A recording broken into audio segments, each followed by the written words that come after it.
नमस्कार विद्यार्थी मित्रांनो, अभ्यास अलर्ट या आपल्या यूट्यूब चॅनलवरती आपलं स्वागत आहे. तर विद्यार्थी मित्रांनो, आज आपण पाहणार आहोत 24 फेब्रुवारी 2026च्या अत्यंत महत्त्वाच्या चालू घडामोडी. तर व्हिडिओ पहिल्यापासून शेवटपर्यंत पाहण्याचा प्रयत्न करा. अतिशय महत्त्वाचे आणि निवडक प्रश्न असणार आहेत जे की तुम्हाला कोणत्याही स्पर्धा परीक्षेमध्ये डायरेक्ट विचारले जाऊ शकतात. तर विद्यार्थी मित्रांनो बघा, प्रश्न क्रमांक 1 आहे, भारतातील पहिले युरोपियन लीगल गेटवे ऑफिस कोणत्या शहरात सुरू झाले आहे? ओके, तर प्रश्न इम्पॉर्टंट आहे कारण की भारतातील पहिलेच आहे. विद्यार्थी मित्रांनो बघा, याचं उत्तर असणार आहे ऑप्शन नंबर सी म्हणजेच नवी दिल्ली. तर भारतातील पहिले युरोपियन लीगल गेटवे ऑफिस हे दिल्ली या शहरामध्ये म्हणजेच नवी दिल्ली येथे सुरू झाले आहे. ओके, लक्षात ठेवा विद्यार्थी मित्रांनो. बघूयात आपण याबद्दल. तर बघा, भारतातील पहिले युरोपियन लीगल गेटवे ऑफिस हे नवी दिल्ली या शहरामध्ये नुकतेच सुरू झाले आहे. ओके, तर बघा, हे जे कार्यालय आहे ते 18 फेब्रुवारी 2026 रोजी भारत युरोपियन संघ सहकार्याचा भाग म्हणून उद्घाटित करण्यात आले आहे. ओके, आणि ते भारत आणि युरोपियन युनियन सदस्य राष्ट्रांमध्ये सुरक्षित आणि कायदेशीर मोबिलिटी तसेच ICT क्षेत्रातील तज्ज्ञ, विद्यार्थी व व्यावसायिकांसाठी माहिती व संधी प्रदान करणार आहे. ओके, लक्षात ठेवा. चला पुढचा प्रश्न बघूयात आपण विद्यार्थी मित्रांनो. प्रश्न क्रमांक 2 आहे, नुकतेच AI स्टार्टअप बुक कोणत्या मंत्रालयाद्वारे लॉन्च करण्यात आले? याचं उत्तर असणार आहे ऑप्शन नंबर ए म्हणजेच इलेक्ट्रॉनिक्स आणि माहिती तंत्रज्ञान मंत्रालय. बघा विद्यार्थी मित्रांनो, याबद्दल थोडक्यात माहिती बघूयात आपण.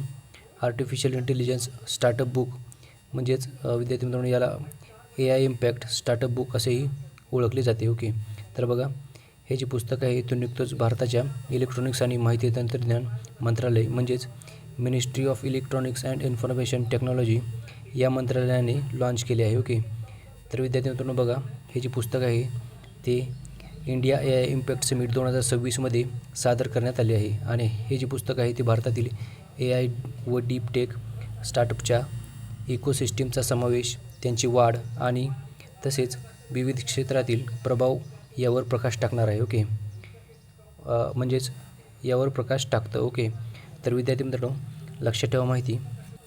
आणि जे काही मी एक्स्ट्रा माहिती सांगत असतो त्या प्रश्नाच्या रिलेटेड ते तुम्ही नोट करायचे आहे विद्यार्थी मित्रांनो, कारण की त्यातूनही प्रश्न तुम्हाला विचारला जाऊ शकतो. ओके, तर प्रश्न क्रमांक 3 बघूयात आपण. प्रश्न क्रमांक 3 आहे, 20 फेब्रुवारी 2020 रोजी कोणत्या भारतीय राज्यांचा स्थापना दिवस साजरा करण्यात आला? याचं उत्तर असणार आहे ऑप्शन नंबर सी म्हणजेच अरुणाचल प्रदेश आणि मिझोराम.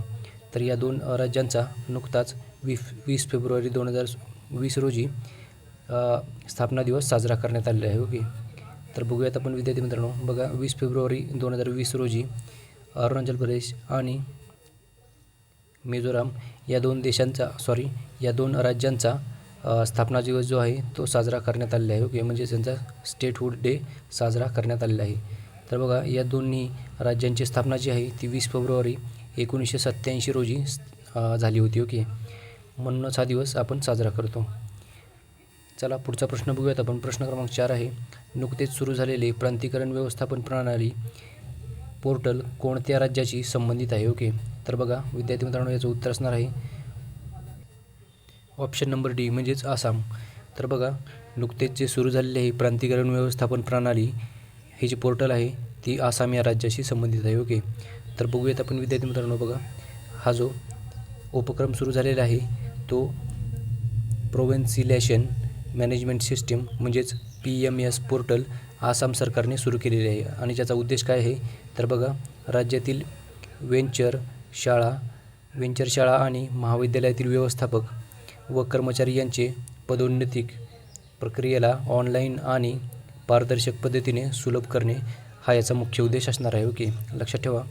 चला पुढचा प्रश्न बघूयात आपण. प्रश्न क्रमांक 5 आहे बघा, ULPIN म्हणजेच भू आधार प्रणाली लागू करणारे भारतातील 29वे राज्य किंवा केंद्रशासित प्रदेश कोणता बनला आहे? ओके, तर बघा विद्यार्थी मित्रांनो, इम्पॉर्टंट प्रश्न आहे. याचं उत्तर असणार आहे नवी दिल्ली. ओके, म्हणजेच दिल्ली. ओके, तर विद्यार्थी मित्रांनो बघा, दिल्ली हे केंद्रशासित प्रदेश 29वे केंद्रशासित बनलेले आहे जे की भू आधार प्रणाली लागू करणारे आहे. ओके, तर विद्यार्थी मित्रांनो बघूयात आपण याबद्दल. ULPIN म्हणजेच याचा लॉंग फॉर्म काय होतो तर बघा, unique land parcel identification number असा याचा लॉंग फॉर्म होतो. म्हणजेच प्रत्येक जमीन तुकड्याला दिला जाणारा 14 अंकी अद्वितीय क्रमांक. ओके, तर बघा याला भू आधार असेही म्हणतात. याचा उद्देश काय असणार आहे, तर बघा याचा उद्देश आहे देशातील सर्व जमिनींची एक समान डिजिटल ओळख तयार करणे. बघा विद्यार्थी मित्रांनो, जमीन व्यवहारात पारदर्शकता वाढवणे, बनावट कागदपत्रे व फसवणूक कमी करणे आणि जमिनीचे अचूक मॅपिंग करणे असा याचा मुख्य उद्देश असणार आहे. ओके, लक्षात ठेवा. चला पुढचा प्रश्न बघूयात आपण विद्यार्थी मित्रांनो. प्रश्न क्रमांक 6 आहे बघा. नुकतीच कोणत्या विदेशी कंपनीने US इंडिया कनेक्ट सबसी केबल उपक्रमाची घोषणा केली आहे. ओके, तर बघा याचं उत्तर असणार आहे विद्यार्थी मित्रांनो ऑप्शन नंबर ए म्हणजेच गुगल.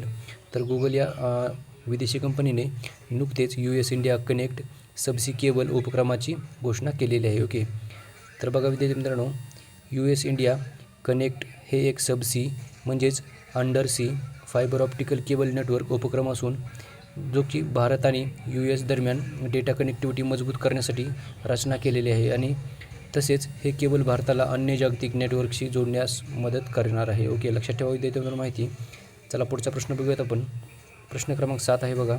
आंतरराष्ट्रीय क्रिकेटमध्ये सर्वाधिक सामने खेळणारी पहिली क्रिकेटपटू कोण ठरली आहे. याचं उत्तर असणार आहे ऑप्शन नंबर ए म्हणजेच हरमनप्रीत कौर. तर हरमनप्रीत कौर ही आंतरराष्ट्रीय क्रिकेटमध्ये सर्वाधिक सामने खेळणारी महिला क्रिकेटपटू ठरलेली आहे. ओके, तर लक्षात ठेवा विद्यार्थी मित्रांनो, हिने हा नवीनच विक्रम रचलेला आहे. ओके, तर यापूर्वी हा जो विक्रम होता तो मिताली राज यांच्या नावावर होता. ओके, लक्षात ठेवा. प्रश्न क्रमांक 8 बघूयात आपण. भारताने संयुक्त राष्ट्रांच्या जागतिक अन्न कार्यक्रमासोबत किती वर्षांसाठी तांदूळ पुरवठा करार केला आहे. ओके, तर बघा विद्यार्थी मित्रांनो याचं उत्तर असणार आहे ऑप्शन नंबर सी म्हणजेच 5. तर 5 वर्षासाठी भारताने संयुक्त राष्ट्राच्या म्हणजेच युनायटेड नेशन्सच्या जागतिक अन्न कार्यक्रमासोबत करार केलेला आहे. ओके, तांदूळ पुरवठा करण्यासाठी. ओके, तर विद्यार्थी मित्रांनो बघूयात आपण याबद्दल. बघा भारताने संयुक्त राष्ट्रांच्या म्हणजेच वर्ल्ड फूड प्रोग्राम WFP सोबत तांदूळ पुरवठा करार पुढील 5 वर्षांसाठी केलेला आहे आणि हा जो करार आहे तो फूड कॉर्पोरेशन ऑफ इंडिया आणि WFP यांच्यामध्ये साईन करण्यात आलेला आहे. बघा भारत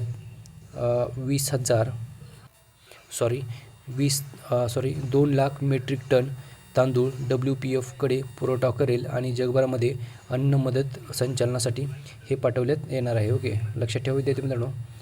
चला पुढचा प्रश्न बघूयात आपण. प्रश्न क्रमांक 9 आहे. नुकतेच भारताने कोणत्या देशाला त्यांची पहिली हायस्पीड फेरी भेट देणार आहे. ओके, बघा याचं उत्तर असणार आहे ऑप्शन नंबर डी म्हणजेच मालदीव.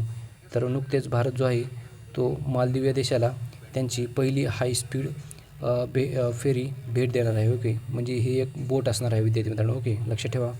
मालदीव या देशाची राजधानी आहे माले. ओके, तर माले ही मालदीव देशाची राजधानी आहे. ओके, चला पुढचा प्रश्न बघूयात आपण विद्यार्थी मित्रांनो. प्रश्न क्रमांक 10 आहे. 6वा भारत फ्रान्स वार्षिक संरक्षण संवाद कोठे आयोजित करण्यात आला होता. बघा याचं उत्तर असणार आहे विद्यार्थी मित्रांनो ऑप्शन नंबर ए म्हणजेच बंगळुरू. ओके, तर बंगळुरूमध्ये 6वा भारत फ्रान्स वार्षिक संरक्षण संवाद हा नुकताच आयोजित करण्यात आला होता. ओके, लक्षात ठेवा. कर्नाटक या राज्याची राजधानी आहे बंगळुरू. ओके, या शहरामध्ये हा संवाद सादर करण्यात आला होता म्हणजेच नुकताच आयोजित करण्यात आला होता. ओके, लक्षात ठेवा. तर विद्यार्थी मित्रांनो आजच्या दिवसाचे जे काही इम्पॉर्टंट प्रश्न होते ते आपण घेतले आहेत. भेटूयात आपण उद्या. धन्यवाद.